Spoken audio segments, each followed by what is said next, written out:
Hey, it's Will from momentumgroup.tech, and I'm going to talk to you a little bit about how to make your Bubble app reliable.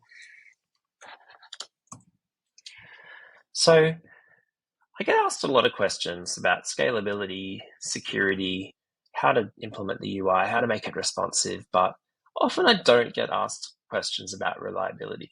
And that's quite interesting because, I think a lot of people in the Bubble world are trying to get their app to work, trying to get the functionality to simply do what they want it to do. But they haven't got to the point of deploying it into the real world and then seeing how it works with real users. And the challenge is once you get your app into the real world, that's when the fun really begins. So as we build our apps, we really should be asking this question: how do I make them reliable? If you've ever had a bug in your app that is a strange bug that only shows up some of the time, you will have experienced a reliability issue. Or maybe you've had something that works when you deploy it at home in the test environment, but when you throw it out into the world, into live, and you put real users on it, it doesn't perform in the way you'd expect. These are examples of reliability issues. Some people also ask, will the app crash? What happens if Bubble goes down? Is it reliable as a platform? And I can certainly say Bubble is very reliable. They do have a status page where you can have a look at their uptime. And a lot of the reliability issues with Bubble more come from the developers, the users of Bubble themselves, and how they've implemented their app. So let's have a look at some principles of reliability. What I teach our developers to do, and I try and follow myself, is to follow a well-designed technical architecture when you're building your app. So what I mean by that is that we need to plan out what we're going to do, and we should really try and keep it simple. So keep the user interface simple, keep the interaction simple when you press a button, the workflow that occurs, keep the database structure simple. And by doing this, we create something that we can actually see working in front of us and we can see working reliably, and we're not allowing chances for the app to not work in particular situations.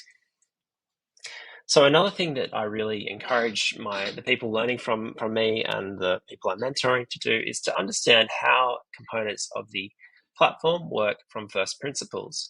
And so this is something that is it's really important. If you're starting from a template or you're trying to customize some existing work, often you miss some of the lessons along the way. So it's important to understand from first principles, how does this particular piece of functionality work? One thing that I often see, and actually it took me a little while to learn this about Bubble, but you can get some timing issues in your workflows. And those just come because you don't understand the difference between things that execute synchronously in a single pathway and things that can execute asynchronously. So step 2 might happen before step 1 if you haven't set certain things. So go back to first principles, understand how the platform works at a ground level is a really key first step. Another thing to do is to assume that it will go wrong rather than assume that it will go right. So just because you've got that workflow to work or you've got that data set to work in your test environment doesn't mean it's going to work out in the real world. Ask the questions: what sort of things could stop this from making my workflow work or my app work the way I expect in the real world? So consider those race conditions. So on race day, it's very different to training in the gym. You've got to think about all these different conditions and factor those in to how you're going to approach the race. So here's a few things that we've talked about for reliability, but we explore these in much more detail in Momentum Academy. And if you follow this link, check it out. You can learn how to become a professional Bubble developer or how to support an application that reliably handles large workloads and meets your users' expectations. So I hope to see you there. See you later.